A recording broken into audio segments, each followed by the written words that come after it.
নমস্কার বন্ধুরা, বিনা রান্নাঘরে সকলকে স্বাগতম। আজকে আমি চুনো মাছের চচ্চড়ি রান্না করব। এখানে আমি নিয়ে নিয়েছি চুনো মাছটাকে ভালো করে ধুয়ে নুন হলুদ মাখিয়ে নিয়েছি। সরু করে আলু কেটে নিয়েছি, পেঁয়াজ কেটে নিয়েছি, পরিমাণ মতো নুন নিয়ে নিয়েছি, 1.5 চামচ লঙ্কা গুঁড়ো নিয়েছি, 1 চামচ হলুদ গুঁড়ো আর আদা রসুন পরিমাণ মতো বেটে নিয়েছি। মাছগুলো ভাজার তারে আমি 50 গ্রাম সাদা তেল দিয়ে দেবো কড়াতে।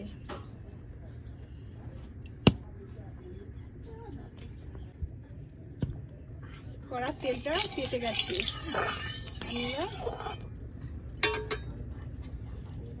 চুনা মাছগুলো ভেজে নেব।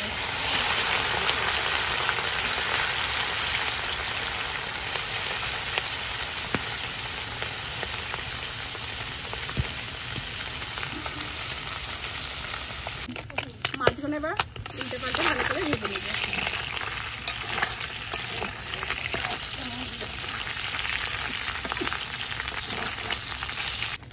মাছটা ভালো করে ভাজা হয়ে গেছে, আমি এবার তুলে নেব।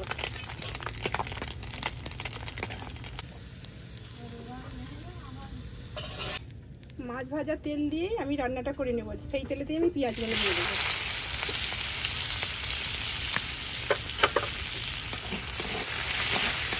দুটো বড় সাইজের পেঁয়াজ কেটে আমি কড়াই দিয়ে দিয়েছি। এই মাছ ভাজার যে তেলটা আছে এতেই আমি চুনো মাছের ঝালটা করে নেব। পেঁয়াজটা হালকা ভাজা হয়ে গেছে, আমি এবার আলুটা দিয়ে দেবো।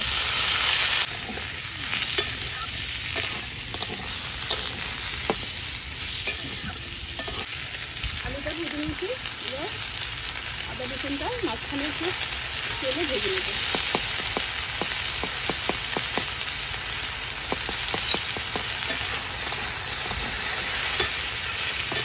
লঙ্কা গুঁড়োটা দিয়ে দেবো, হলুদ গুঁড়োটা দিয়ে দেবো, পরিমাণ মতো নুন দিয়ে দেবো, দিয়ে আমি ভালো করে কষিয়ে নেব।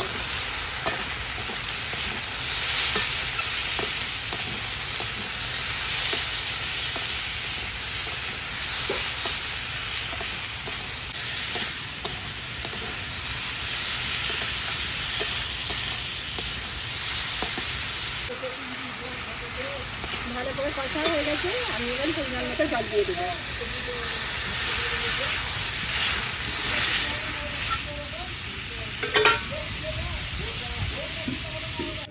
আলুটা সেদ্ধ হওয়ার পরে আমি 2 থেকে 3 মিনিট চাপা দিয়ে দেবো। ঢাকাটা খুলবো। আলুটা হালকা সিদ্ধ হয়ে গেছে, আমি এবার চুনো মাছগুলো দিয়ে দেবো।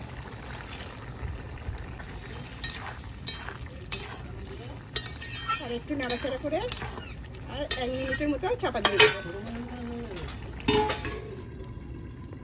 যেহেতু চুনো মাছের চচ্চড়ি, আলুটা একটু ভেঙে দেবো।